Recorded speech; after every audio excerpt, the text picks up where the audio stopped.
Alright guys, welcome back to a review video. This week we're reviewing the Rubik's Revolution. If you saw my previous video, you saw the review of the Revolution Micro, which is kind of its little brother. If you didn't see it, go ahead, check it out. Click on the cube right over here to check out this review.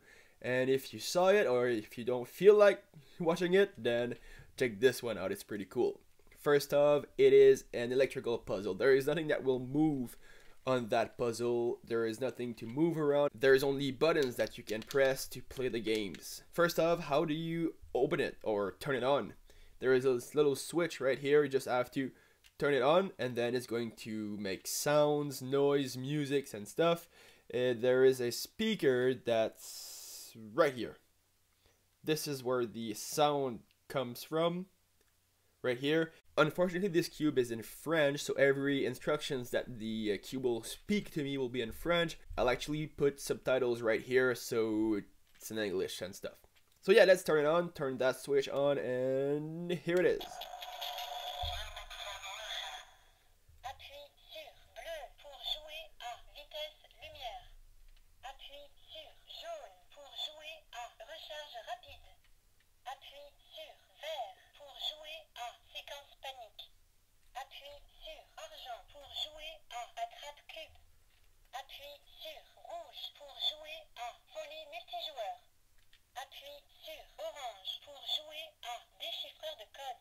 Alright, so as you might have heard or read, this puzzle actually comes with 6 different games, one for each faces.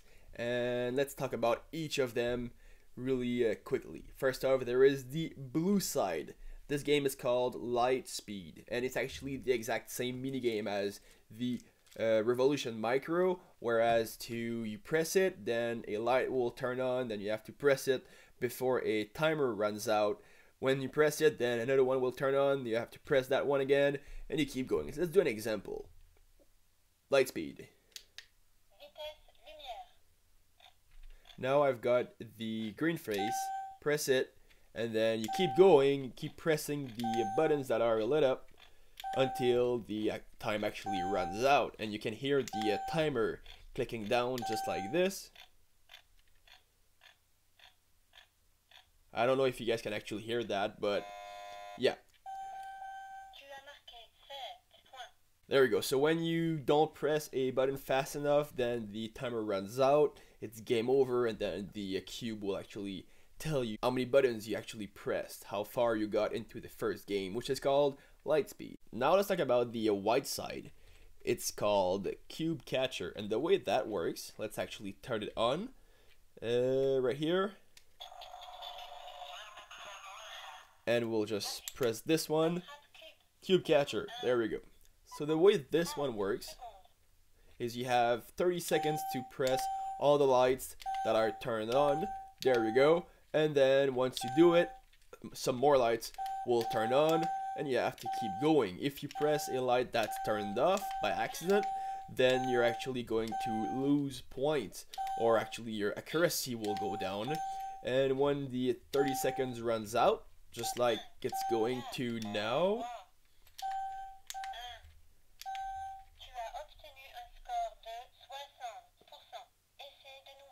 there we go. So I got an accuracy of 60%. So 60% of the time I pressed a button that was turned on, and the other 40% I pressed buttons that were turned off. So that's how this one goes. Alright, now let's try the orange side called Code Cracker. So let's turn it on, and there we go. So now all of the faces are turned off, and when I press one side, it's gonna go if I didn't press the good one, and I just have to keep going. There we go. Now I pressed red. Red is the good one to start with. Now I've got to press all of the other ones to see which one is the next one. So let's try blue. That's wrong. This one turned off. I just have to press it on again, and then I keep going. White is the second one. Then let's try to find the third one. It's not green, so now I have to press red, white, and not orange. Red, white, not blue. Red, white, yellow. Now it's either green, orange, or blue. Let's try blue. There we go. And then green, orange. I got it. Tu as déchiffré le code en 20 tentatives. 57,85 secondes. So it took me 57 seconds to figure out what the code was in 20 tries. So that's not too bad. And this is the code cracker. Alright, so the next one is rapid charged, the yellow side. It's actually quite complex, or not really complicated, but more or less like noisy and hard to follow. Let's explain how it works before actually doing it. I'm going to select the yellow side to choose the rapid recharge minigame, and then I'll have to turn on all of the lights, all of the faces to win. The thing is, when I press, let's say white, it's going to turn it on. Then I have to press the other ones. When a light is turned on, it's going to slowly fade out until it turns off. If it turns off, I'm going to lose. So I have to keep making sure that all the lights are on, not going off. If I press it multiple times, it's going to light up brighter. And if it's brighter, then it's going to have more time until it turns out or turns off.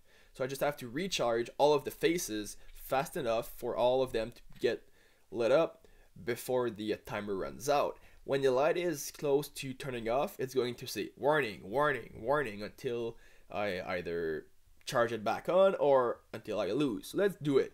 It's actually going to be quite complex, or you'll see. So let's turn it on and choose the yellow side.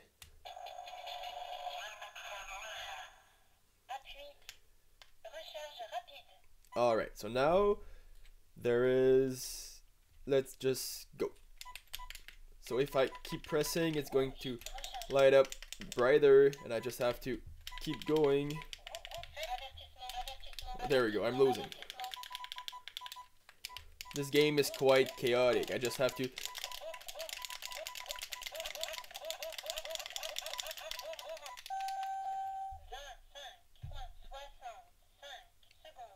yay, I just pressed all of them at random until I won. That game is not really my favorite because it's just a whole lot of trouble. Yeah. Next one. The last one is the green side. It's called Pattern Panic, and I really love this one. Let's turn it on and see what's going to happen now.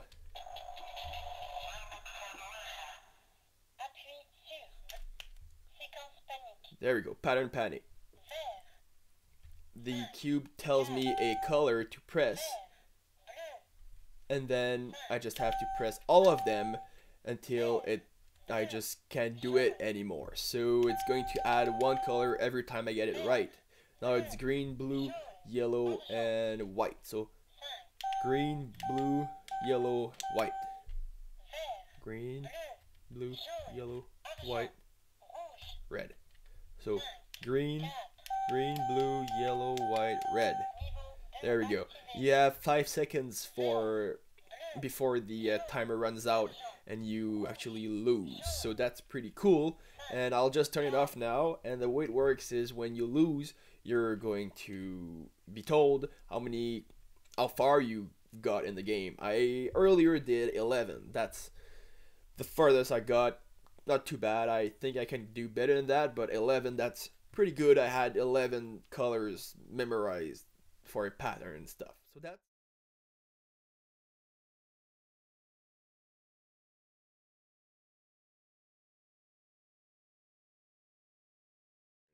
So that's all the games you guys can do with that puzzle, which is quite a lot considering the simplicity of this puzzle.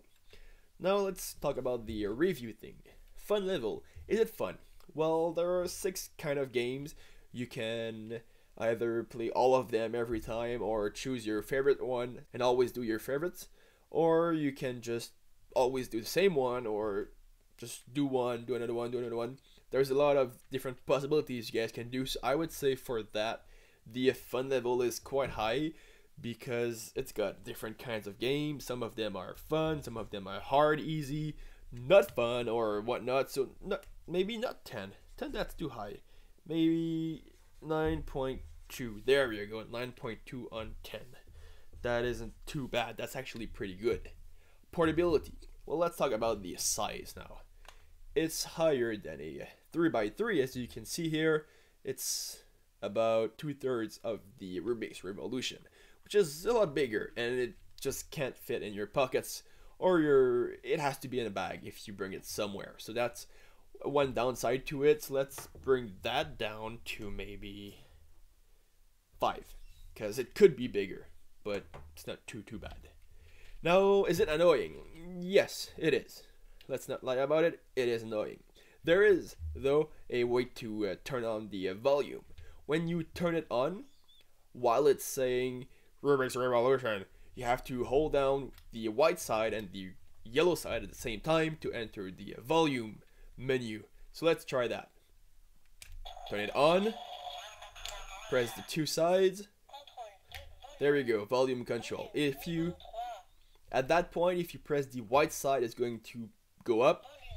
If you press the yellow side, it's going to go down. So now I just talked too much and it went back to the game choosing menu, because if you wait too long, it's going to go to the game choosing menu. So let's do that again and choose a volume that's lower, just so it's not as annoying. There we go. Let's bring it down. Come on. There we go. That's level 1. I don't think you guys can hear that, or maybe you can. I'm not sure. But now it's a little bit quieter, which is great, because other people might love you more if it's not as loud as it is usually. So that's a cool way to turn down the annoying level. So let's give it a 6. Why 6, not a 10 or 8? Because you cannot turn off the volume. If you could turn it off, then it wouldn't be as annoying. It would actually get a 10, because even if it's level 1, the volume, it's actually still annoying if you're nerve-wracking and stuff. So yeah, should you buy it? I say yes. You should buy it. It's really cool. It's fun. It's got different kinds of games. 6 game actually, which is great. And it's shiny, it's beautiful, and it's quite fun. Some of the games are actually quite challenging, which is great if you're looking for some challenge. So that's great. I hope you guys enjoyed that. If you did, please like the video, subscribe, and share. There's a link in the description below to check out my Facebook page, my Twitter, and also if you want to buy this cube. I'll try to put a link from the Rubik's website, and if it's not available on their website, I'll just put a link to Amazon or eBay. So yeah, I hope you guys enjoyed it. If you did, like the video, and again, thanks for watching, guys. Have a good day.